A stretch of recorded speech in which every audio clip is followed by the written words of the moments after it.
There is one thing that you can do to maximise your truffle income today.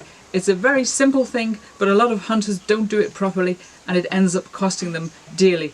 Now, I got the idea for this video the other day. We'd been sent a box of truffles from a friend and he told us there were 2 kilos. He ended up getting paid for under half a kilo.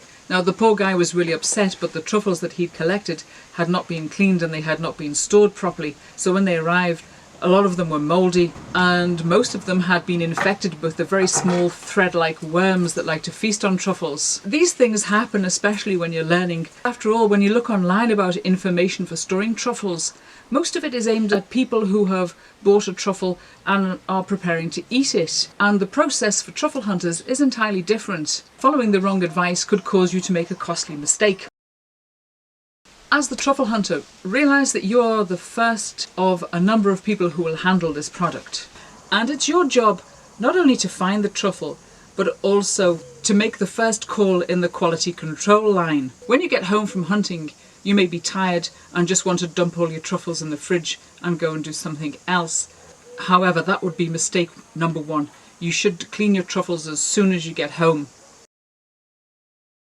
Some truffles will be in a pristine condition. Others may have soft patches, small holes which could lead to a rotten interior, or the whole truffle could be home to tiny worms that are dwelling on the inside. Now, if one truffle is infected, this can spoil your whole batch, and this is what had happened to our friend. Speedy cleaning is vital.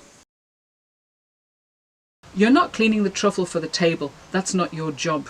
You're cleaning the truffle so that you can see if there's any damage to it.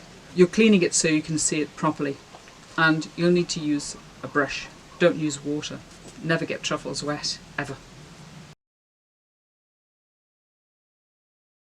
So these are your tools: hard and soft brushes, some toothpicks and a knife. I also have these magnifying glasses so I can see the truffle really close up and see if there's any problems.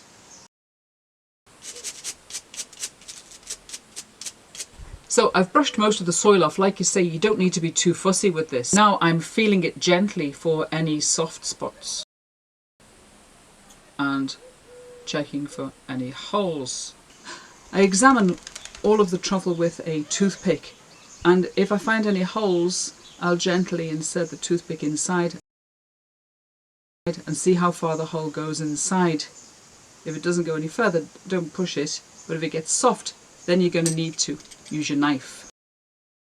You're going to have to cut it. Now, nobody likes to cut a perfect looking truffle. Cutting a truffle is going to spoil the appearance and it's going to reduce the value. However, it has to be done, unfortunately. And not only does it have to be done, but it has to be done fairly ruthlessly. You can salvage the truffle if you manage to clear away all of the rotten parts. But if you don't clean it thoroughly enough, the whole truffle will spoil. And you risk contaminating the whole batch of truffles that it's being stored or sent with. Now, in this learning phase, it's very usual to take pity on the truffle and you're not brutal enough in your cleaning. While you're at this sensitive stage, minimise the damage by wrapping each truffle individually in a paper towel. When you store them, this paper barrier will help to limit the spread of any worms or rot. If you're unsure of a truffle, put it in isolation. Don't store it with the other truffles.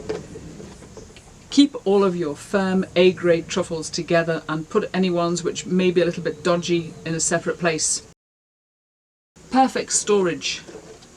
Truffles are wrapped, placed in plastic or glass container, sealed and stored in the fridge at 4 degrees Celsius. Room temperature will destroy truffles very quickly, and so will ice, so don't let them freeze and don't let them touch any ice.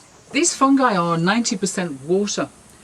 A truffle which weighed 50 grams yesterday can weigh 47 grams today, because it's constantly losing moisture from the moment it leaves its underground habitat. Hence the paper. This will absorb the moisture that the truffles exude and keep the environment relatively dry, provided that you change the paper on a daily basis.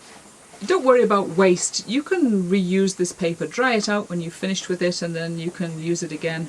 When you're changing the paper, check the truffles again for any signs of further deterioration. Try to send your truffles to your dealer or to your customer within 3 to 4 days of collection. The final stage of the truffles journey with you ends here, and you've done a difficult job, so try to ensure that your work does not go to waste. Send the truffles properly as well and you'll maximise your payday. I would recommend using a polystyrene box. Put a cooler pack in the bottom of the box and then a layer of brown paper or cardboard and then your truffles.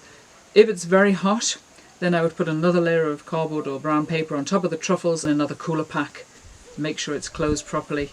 If you're worried about it breaking, you can put it in a cardboard box. And of course, make sure that your truffles will get there within 24 hours. I hope this is useful for you and that you manage to sell truffles which are in perfect condition.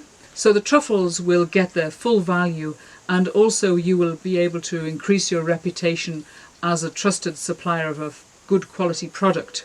So this has been a pretty bossy video, I'm sorry about that, and if you've managed to stay to the end, well done. See you in the next video. Bye for now.